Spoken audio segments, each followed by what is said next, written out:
فاذكروني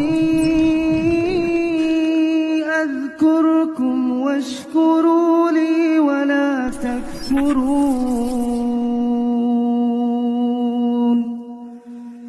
Maka ketika Allah Subhanahu wa taala akan mempertanyakan, tentu kita juga akan nanti berupaya nanti agar apa? Bisa menjawab dengan jawaban yang baik. Dan tentu kita tidak akan bisa berbohong kepada Allah Subhanahu wa taala. Ya, karena tangan kita mulut kita itu akan terkunci.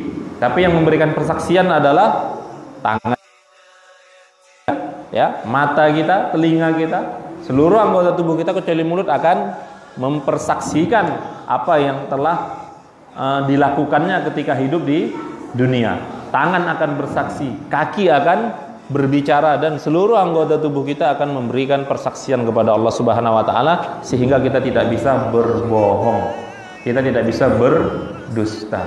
Bahkan walaupun nanti ada juga yang berdusta, Pak. Kita ingat 3 golongan yang pertama sekali dicampakkan oleh Allah ke dalam neraka.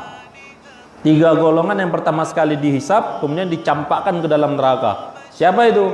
Yang pertama adalah seorang mujahid yang berperang di jalan Allah, melawan musuh-musuh agama Islam, melawan musuh-musuh Allah, kemudian terbunuh, mati di medan perang. Maka ketika nanti dibangkitkan, ditanya oleh Allah, apa yang telah engkau berikan? Allah tampakkan dulu nikmat-nikmat yang Allah berikan kepada dia ketika di dunia. Maka Allah tanya, apa yang telah engkau lakukan dengan nikmat-nikmat tersebut?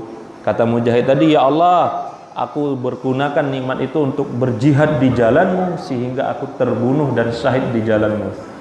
Ya, karenamu ya Allah aku melakukannya, karenamu ikhlas, karena mengharap ridhomu. Kata Allah, Pak, engkau dusta. Insya Allah, Pak. Jadi Allah persaksikan langsung di hadapan manusia, engkau dusta. Betul dia berjihad. Ya, salah satu amalan yang paling agung. Ketika Rasul ditanya amalan apa yang paling afdol, salatu ala waktiha, salat tepat pada waktunya. Ditanya lagi, kemudian apa? Birrul walidain, berbakti kepada orang tua. Ditanya lagi, kemudian apa? Sabilillah. Luar biasa, amalan yang besar, tapi apa? Dia lakukan, namun tujuannya bukan karena Allah. Tapi nanti ketika ditanya, dia katakan, aku berjihad karenamu ya Allah. Kalau katakan engkau dusta. Masya Allah. Ini bukti bapak-bapak dan ibu-ibu sekalian, kita tidak bisa berbohong, dan Allah Maha tahu. Maka diseretlah orang tadi dengan wajahnya tertelungkup, wajahnya di tanah. Kayak mana itu? Antum kalau pergi ke pantai, coba taruh mukanya di tanah, diseret-seret. Ya, sakit nggak kalau di pasir? Pasir nggak sakit kali, Pak. Sakit kali, seret muka itu coba ke pasir. Tapi nanti di neraka, di akhirat akan ada orang yang seperti itu, diseret dengan mukanya yang diseret oleh malaikat, dicampak ke neraka. Yang kedua siapa? Orang yang alim, yang qori, hafizul Quran. Tapi semua itu dia lakukan untuk mendapatkan pujian manusia. Sama seperti yang pertama. Allah katakan engkau dusta, engkau berbuat itu bukan karena aku, tapi agar dipanggil alim, agar mendapatkan sanjungan, agar dapatkan pujian. Maka dicampakkan ke dalam neraka dengan posisi keadaan wajahnya diseret di atas tanah.